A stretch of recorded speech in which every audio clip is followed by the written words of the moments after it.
রাখি পূর্ণিমা ও ভারত ছাড়ো আন্দোলনের ৮৩তম বর্ষপূর্তির অনুষ্ঠানেও তৃণমূলের গোষ্ঠীদ্বন্দ্ব।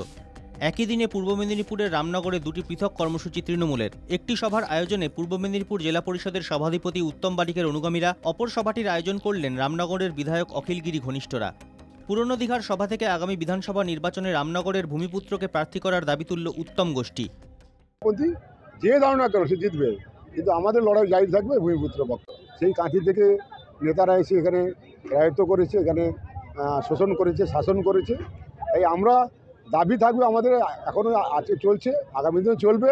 এই ভূমিপুত্র আমাদের রামনগরে চাই। আমাদের সোশ্যাল মিডিয়ায় অনেকেই পোস্ট করছেন যে রামনগরবাসী ভূমিপুত্র চায়। দলনেত্রী আমাদের দেশনেত্রী মমতা বন্দ্যোপাধ্যায় এবং আমাদের নেতা অভিষেক বন্দ্যোপাধ্যায়, ওনারা ডিসিশন নেবেন।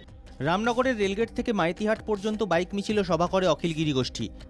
দীঘার সভা থেকে যারা ভূমিপুত্রকে প্রার্থী করার দাবি তুলেছেন তাদের কটাক্ষ করেছেন অখিলগিরির ছেলে তথা কাঁথি পুরসভার প্রধান সুপ্রকাশ গিরি। এসে কি করছে জানেন না। তৃণমূল বিধায়ক যতদিন ধরে রাজনীতি করেছেন, যারা সেখানে মিছিল করছে তারা তৃণমূলের ইতিহাস জানে না, তাদের জন্ম হয়নি তখন।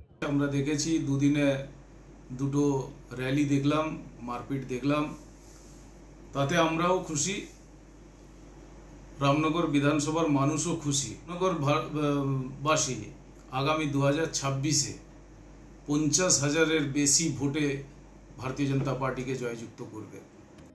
26-এর নির্বাচন যত এগোচ্ছে ততই জেলায় জেলায় প্রকট হয়ে উঠছে তৃণমূলের গোষ্ঠীকোন্দল। এবার রামনগরের টিকিট নিয়ে শাসক দলের দুই মহারথীর লড়াই শেষে গিয়ে দলের জয়ের পথে কাটা হয়ে দাঁড়াবে না তো? পূর্ব মেদিনীপুর থেকে শান্তনু বেরার রিপোর্ট, NKTV বাংলা।